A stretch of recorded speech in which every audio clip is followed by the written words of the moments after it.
All right, how about a free jet for everybody? Well, maybe not everybody, but maybe just Donald Trump. This is not a hallucination. Donald Trump, while serving as president, is being handed a $400 million luxury Boeing 747 by the royal family of Qatar. And not only is he going to use it as his personal Air Force One, he gets to keep it. The plane is referred to as a flying palace. It's the first given to the United States Air Force, which will spend millions retrofitting it for presidential use. And then before Donald Trump leaves office, ownership will quietly be transferred to Donald Trump's Presidential Library Foundation, not to the government, not to the public, but to the Orange Man himself. So it's better, I believe it's better to speak clearly. Bribery is now legal as long as it gets laundered through a few government departments and labeled for my foundation.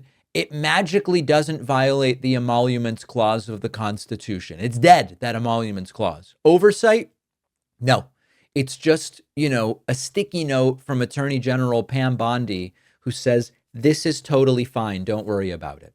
And if you want to talk about government waste, the cost to retrofit this thing, scrub it for bugs. I don't mean the types of bugs Trump might find in his bed. I mean listening devices. Load it with security tech and then strip it all back down before gifting it to Trump personally. We're talking about hundreds of millions of dollars, and we're paying for it. I'm paying for it.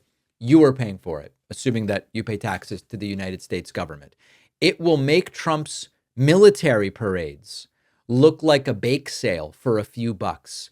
Every square inch of that jet must be bugged with surveillance devices. You think the Qatari royal family is going to give Trump a luxury plane out of goodwill? We have to assume this is a flying surveillance platform wrapped in gaudy gold trim and handed to maybe the most reckless guy on earth, because this is not diplomacy. This is pay-to-play monarchy, and the United States president has very quickly become the main character here.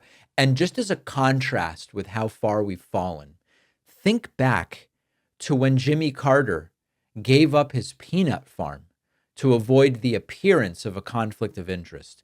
How quaint and provincial that seems. And Trump is now getting an aircraft from a foreign government, and people are clapping like it's, a new hat drop or something like that. This is not going to be the last. The bar has been obliterated. And I don't know what's next.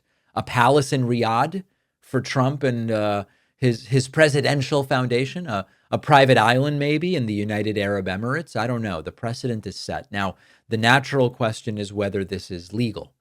I don't know. Ethics experts are raising concerns about the legality, as is natural to think. There are arguments that this violates the Constitution's emoluments clause, which prohibits American officials from accepting any gift of value from foreign states without congressional consent. As you can imagine, there has been no congressional consent here. And we also have critics that are pointing to Attorney General Pam Bondi's own prior ties to Qatar, including the fact that she was a registered lobbyist for the Qatari government during Donald Trump's first term. Yet, there's just conflicts of interest coming out of their ears. So I don't know. I guess gifts from autocrats are now okay, as long as the Pentagon gets to see the paperwork first. And I don't even think corruption is the right term here. This is really a form of cultural rot, because there's been a slow motion death of norms. And we've gone from adults arguing over facts, at least at some point, to kind of more of a schoolyard gang group screaming over gossip while the sitting president is hoarding foreign gifts like loot boxes. So a lot of people wrote to me over the weekend. Actually, I should have had some of the emails ready. I think it'll take me too long to pull them up now. But people wrote to me over the weekend saying, on the one hand, how could this possibly be legal? The answer is we don't know that it is. But maybe more importantly, what does it mean that something is against the law?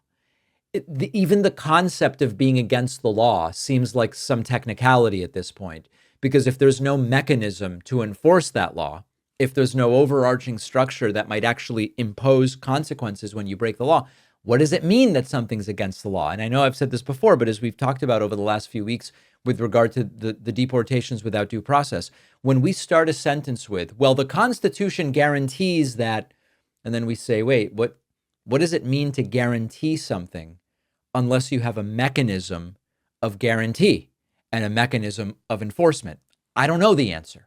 And so we're going to continue hearing from legal experts on this, but to some degree, what does it matter what the legal experts say if there is no mechanism of enforcement? Now, when Caroline Levitt was asked about this whole jet thing, her answer didn't exactly inspire confidence in its legality. Let's talk about that next. After researching, writing, refining, The Echo Machine, my book, is finally out. This is not just a book about how American politics got so broken. It's also about what's happening right now and what we can still do to stop things from getting worse. Trump's been back in power.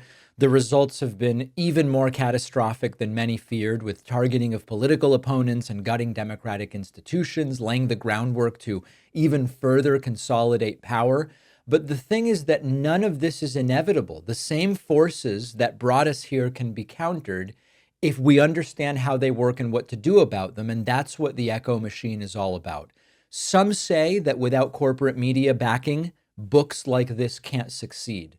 I think we can prove them wrong. You can get The Echo Machine right now at davidpakman.com/echo on Amazon, Barnes & Noble, Audible, Kindle, or by calling any local bookstore and asking them to order it. This book is more important than ever. If you care about what happens next, and I do, check out The Echo Machine today at davidpakman.com/echo.